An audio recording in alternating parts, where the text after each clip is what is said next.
নমস্কার,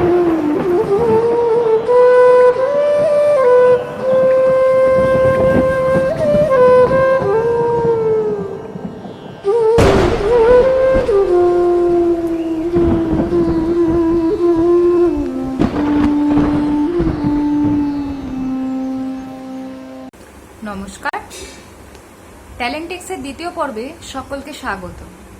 কথা দিয়েছিলাম খুব তাড়াতাড়ি আবার ফিরব রবীন্দ্রনাথের সৃজন মাধুর্যের একটি ভিন্ন ধারা নিয়ে। আমি দোয়েল আবার আপনাদের সামনে চলে এসেছি রবীন্দ্রনাথের অন্য কথা ভিন্নভাবে নিয়ে। প্রত্যেক বছর বৈশাখে এই সময় আমাদের প্রাণ একদম ওষ্ঠাগত হয়ে যায়, কিন্তু এবছরের চিত্র একদমই ভিন্ন। বিশ্বজুড়ে শুরু হয়েছে প্রাণঘাতী মহামারীর তাণ্ডব, তাই বাধ্য হয়েই আমাদের গৃহবন্দী থাকার পথই বেছে নিতে হয়েছে। তবে এই প্রতিকূলতার মাঝেও আমাদের একটা পরম প্রাপ্তি রয়েছে। এই প্রাপ্তির সঙ্গে প্রকৃতির যে সংযোগ রয়েছে তা আমরা সকলেই জানি, আর এই প্রকৃতিকেই স্বয়ং রবীন্দ্রনাথ আমাদের পরোক্ষে পরোক্ষে চিনতে শিখিয়েছেন।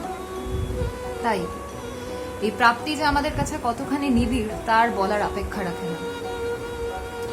কবির প্রিয় ঋতু বর্ষা, তাই অন্য ঋতুর তুলনায় বর্ষার প্রতি তার আগ্রহ এবং সৃষ্টির সম্ভার অনেক বেশি। আর এই বর্ষার প্রতি তার যে সৃষ্টি তা আমাদের বাঙালির জীবনে একটি শুশ্রূষার প্রলেপ হতে পারে। তাই আসুন আমরা দ্বিতীয় পর্ব বরণ করি এই মহাপ্রাণের প্রিয় ঋতুকে নিয়ে। আমাদের প্রথম নিবেদন শিল্পী অঙ্গনা দত্ত সেনগুপ্তের নৃত্য।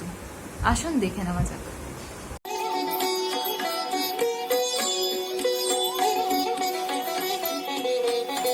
এসো শ্যামল সুন্দর, এসো শ্যামল সুন্দর, আলো তব তাপহরা তৃষাহরা সঙ্গ সুধা, বিরোহিণী জাগিয়া আছে আকাশে শ্যামল সুন্দর, এসো শ্যামল সুন্দর।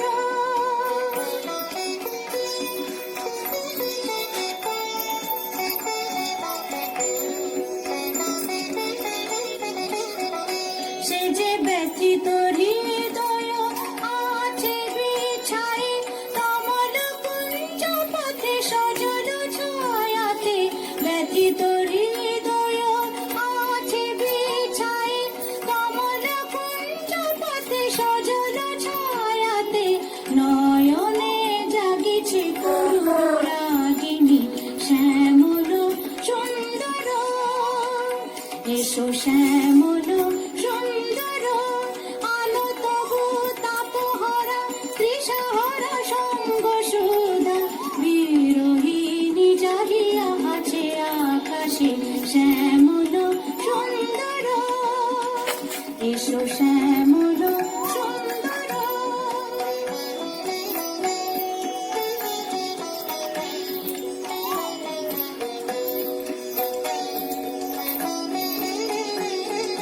বকুল মুকুল রেখেছে গাতিয়া, বাজিছে অঙ্গনে মিলন বাঁশরে, বকুল মুকুল রেখেছে গাতিয়া, বাজিছে অঙ্গনে মিলন বাঁশরে, আলো সাথে তোমার মন্দিরা চঞ্চল নৃত্যের বাজিবে ছন্দে, সে আলো সাথে তোমার মন্দিরা চঞ্চল নৃত্যের বাজিবে ছন্দে, সে বাজিবে কঙ্কন বাজিবে কিঙ্কিণী, বাজিবে কঙ্কন বাজিবে কিঙ্কিণী, ঝঙ্কারিবে মঞ্জির শ্যামল সুন্দর, এসো শ্যামল সুন্দর, আলো তব তাপহরা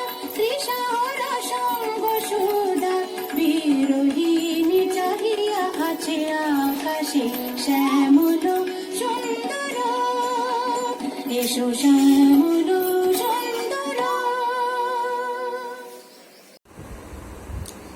গানের মাধ্যমেই কবি গীতবিতানে বর্ষাকে আহ্বান করেছেন।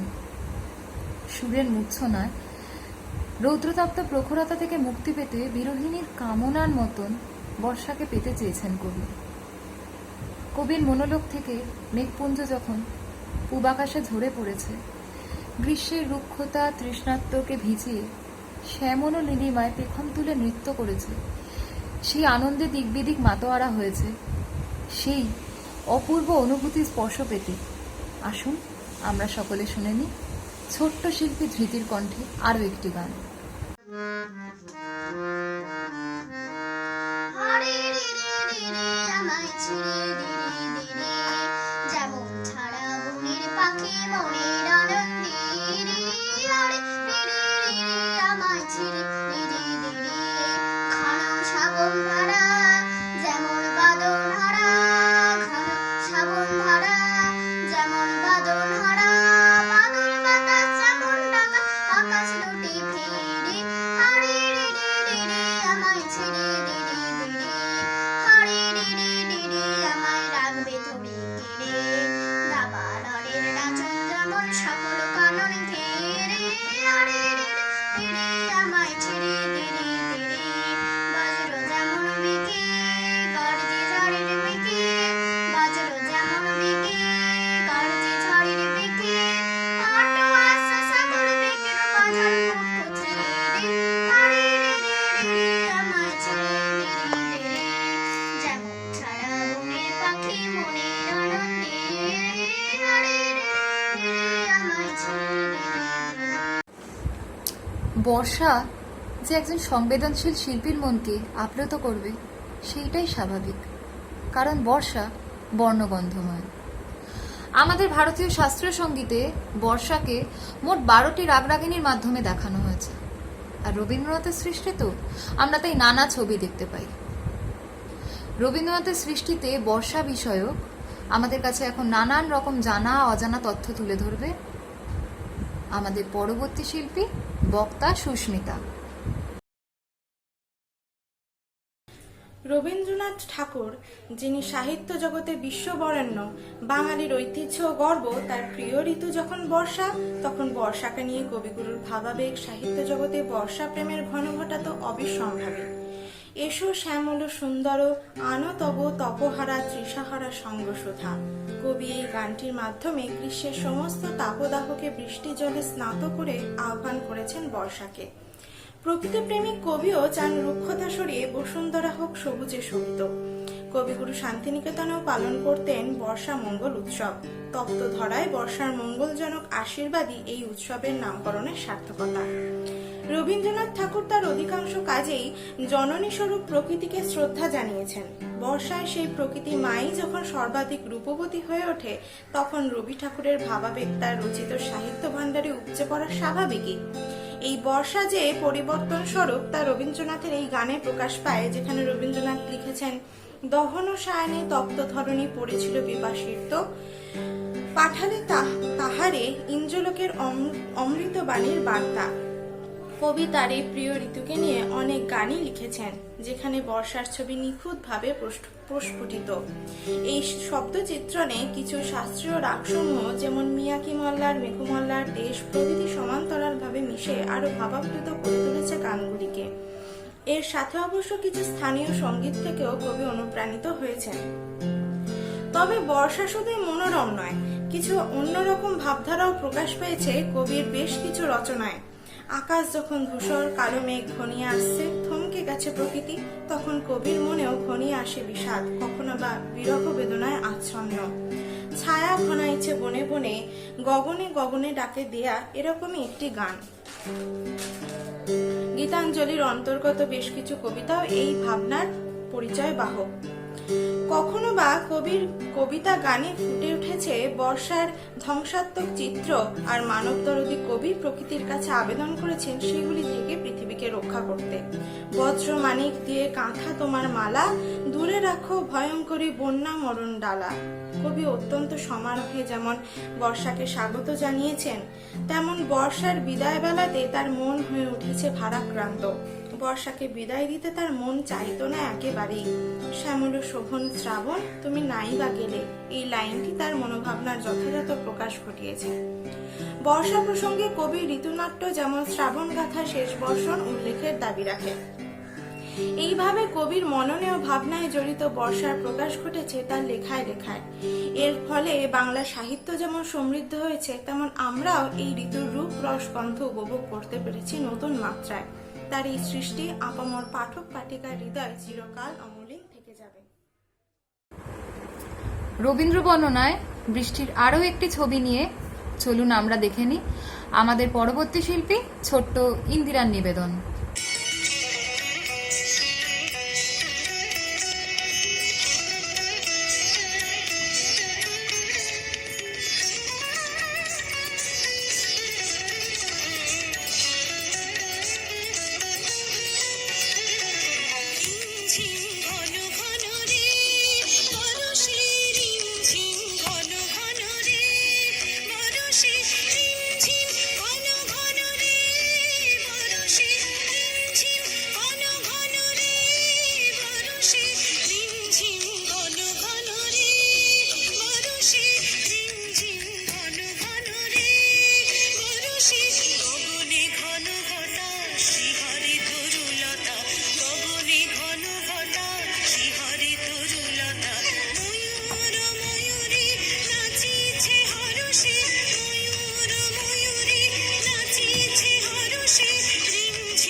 ট্যালেন্টেক্স পরিবারের দৌলতে কিন্তু আমরা অনেক প্রতিভাকে একই ছাদের নিচে পেয়েছি অনেক গুণী অঙ্কন শিল্পীকেও।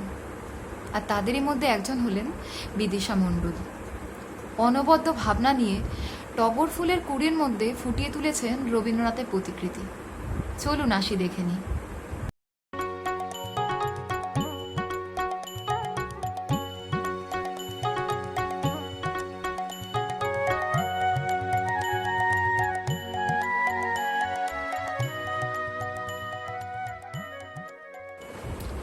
আমরা এবার দ্বিতীয় পর্বের একদম অন্তিম পর্যায়ে এসে পৌঁছেছি। আর এই অন্তিম পর্যায়ের সুর কিছুটা ভিন্ন স্বাদের। রবীন্দ্রনাথের পরিণত বয়সের লেখনীতে আমরা দেখতে পাই পূজা, প্রেম, প্রকৃতি একদম মিলেমিশে একাত্ম হয়ে গেছে। আর এই মিশ্র ভাব তার কলমকে স্পর্শ করেছে তার লেখনীতে, সঙ্গীতে, নৃত্যে, অঙ্কনে। এরকমই এক বিরল গান আমাদের এই পর্বের শেষ নিবেদন। শিল্পী তনিকা পাল মণ্ডল। বরিশধরা মাঝে